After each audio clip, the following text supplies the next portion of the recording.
I graduated as part of the first undergraduate class of the School of Information Studies in 1991.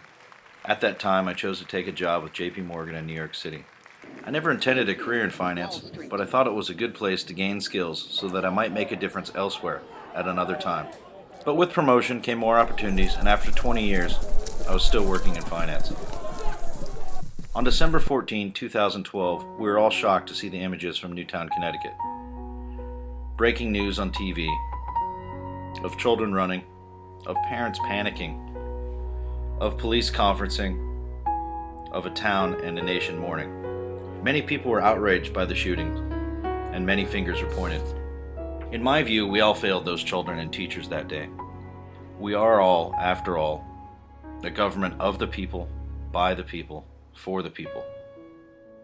We the people in the end are accountable. But what could I do? What could any of us do?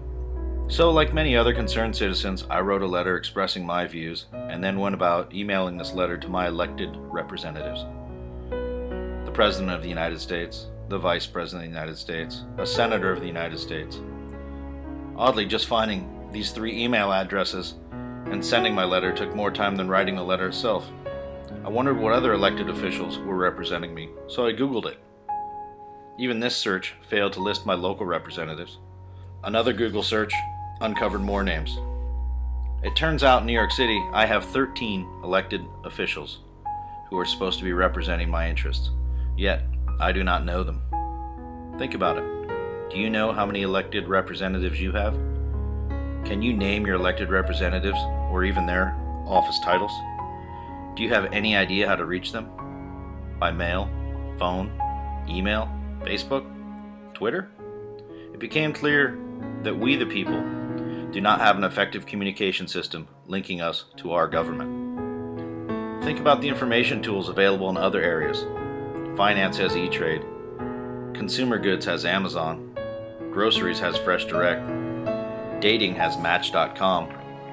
Even cat food has Pets.com. All of these profit-driven industries have great tools to communicate with their customers.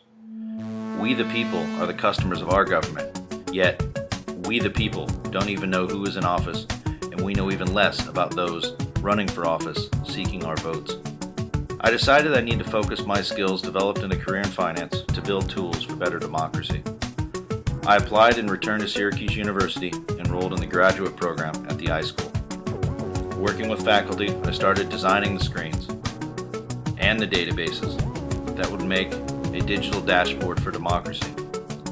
With a single click from an online directory, the people will be able to contact their elected officials and those running for office. They will be able to monitor their officials and track the news relative to their district. Much of the preliminary work is done, yet there is much more to be developed and implemented. So as a next step, I will work with the university to take the project to the next level, to complete the business plan, form partnerships, and raise capital. Ideally, many schools from the university can participate in this project. The School of Information Studies, the Newhouse School of Public Communications, and the Maxwell School of Citizenship and Public Policy. And in the initial stages, the project can focus on areas important to the university, including the city of Syracuse, New York City, and Washington, D.C. I'm looking forward to developing this project. I believe better communication will drive better government, and better government can serve the people better than it served those we lost in Newtown.